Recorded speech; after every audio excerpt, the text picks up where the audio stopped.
Hi guys, today we're going to be doing a lens review of the Canon EF 100mm f2.8 macro lens, and I'm going to start right now.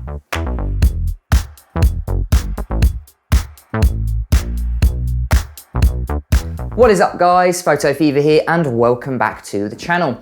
So today we're going to be talking about Canon's entry-level full-frame macro lens, the Canon EF 100mm f2.8. Now there are actually quite a few Canon EF macro lenses available.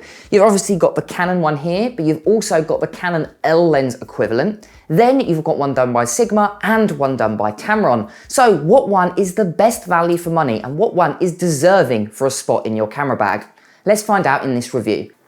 So the first thing I want to talk about, guys, is the overall build quality and the design of this lens. And I must say it's not too bad. It's a predominantly premium plastic and metal constructed lens, which is designed to keep it as light as possible, but also still feel fairly premium. And it's got a decent sized focus wheel. And obviously it doesn't have a zoom ring as this is a prime lens. Now the actual focus wheel is actually quite large for a lens of this size. And it's really easy to micro adjust your photos even when you're in autofocus, as it has full-time manual. It's also got a very small window here that allows you to actually see distance to your subject.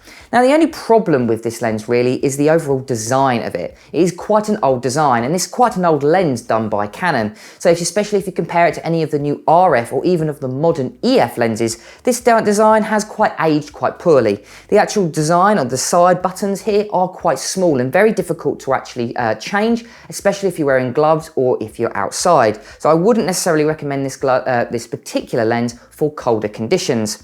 Overall as well, this lens does not offer weather sealing, which a lot of the other lenses that we're going to be talking about in this video do. And that is a big thing, especially for me if you're using macro photography, if you want to get really close to water, or if you're just out in a wet environment such as the rain, this lens isn't necessarily going to be ideal for that. And I would probably recommend either the L lens or possibly even the Tamron for that. So because of that, I'm only going to be giving this lens a 7 out of 10 for build quality, because to be honest, I was expecting weather sealing for a lens of this price point.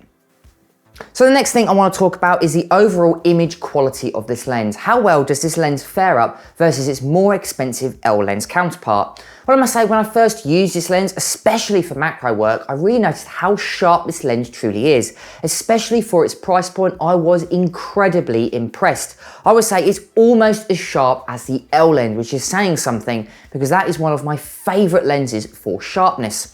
Now, there are only a few optical problems that I did notice when using this lens. So the first thing is chromatic aberration. I did notice quite a lot of longitudinal chromatic aberration, especially when you're shooting anything with a high contrast close up. Now that's something you can easily fix in post, but it is something that was a little bit more prominent on this lens than other macro lenses that I tested with a similar focus distance, especially if you compare it to the L lens. Now that's probably just to do with the overall optical quality of the glass, but I've got to admit it was a little bit more noticeable, especially on this versus other L lenses. Now another thing was distortion and vignetting. I did notice quite bad distortion pretty much through its entire focal range, and I also noticed quite bad vignetting at wide open at f2.8. Now that's something you can easily fix in post. Again, most of these problems you can easily fix, especially if you're shooting in RAW, but it is just something to notice that if you are shooting at f2.8, definitely try and fix it in post, or go ahead and change your peripheral illumination on your camera. Or you can even step it down to, let's say, f4 or even f8 to get the best sharpness from this lens, but also completely remove all of that vignetting. Now, another thing that I just wanted to note is it doesn't have image stabilization, which in most situations you're not going to need to. But if you go ahead and shoot at very low shutter speeds, which you often do with macro work because there's very little light, and you're wanting to shoot at high apertures, you are going to have to be very careful with this lens because there is no image stabilization to combat any of the motion blur from the camera. So you're not going to necessarily be able to use this handheld like you would do any of the other image stabilized lenses like the Sigma or even like the L lens equivalent. So do be careful. It takes a little bit of practice to get the best out of this lens, but when you do, you will be happily surprised. And I must say, I really like this lens for its sharpness. It's just those other problems that you can easily fix in post just make this lens not a 10 out of 10. So for that reason, I'm going to be giving it a 9 out of 10 for image quality, because I was incredibly surprised for a lens to be this sharp at this price point.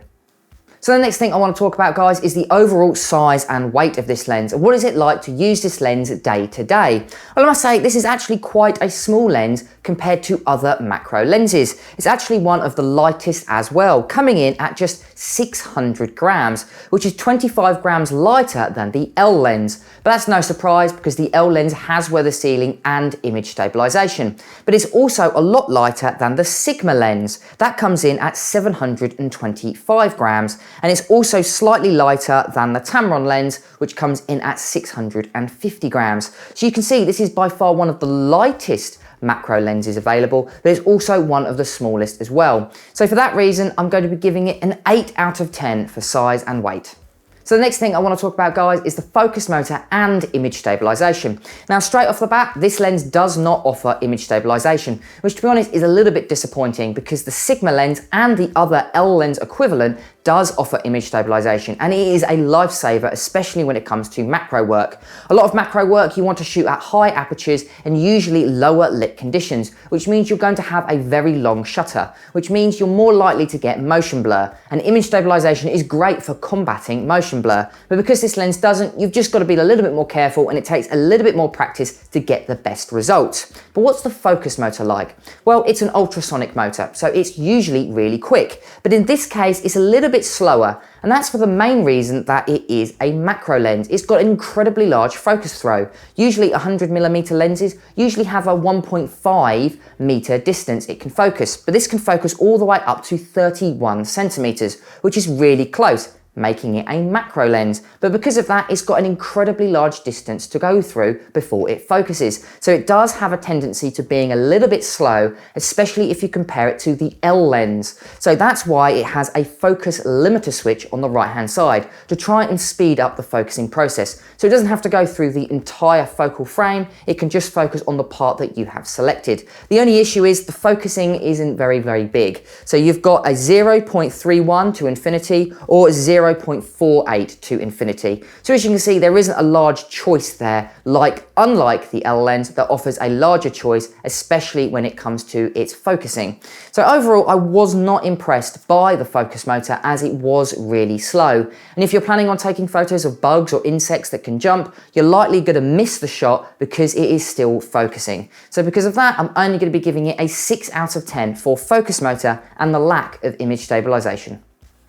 So last but most importantly is the price. How well is this lens priced versus the competition?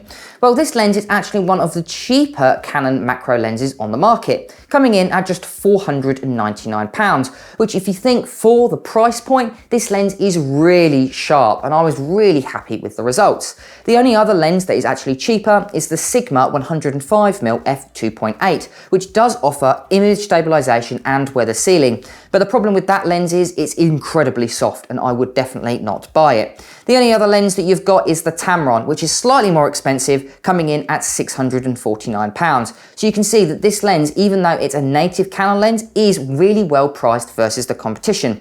The only lens that is really expensive is the Canon EF 100mm f2.8L, which again has a really good and definitely better superior image quality, especially if you think it's got weather sealing and image stabilization built in. And it is an amazing lens to shoot with, and it's one of the cheapest L lenses you can purchase.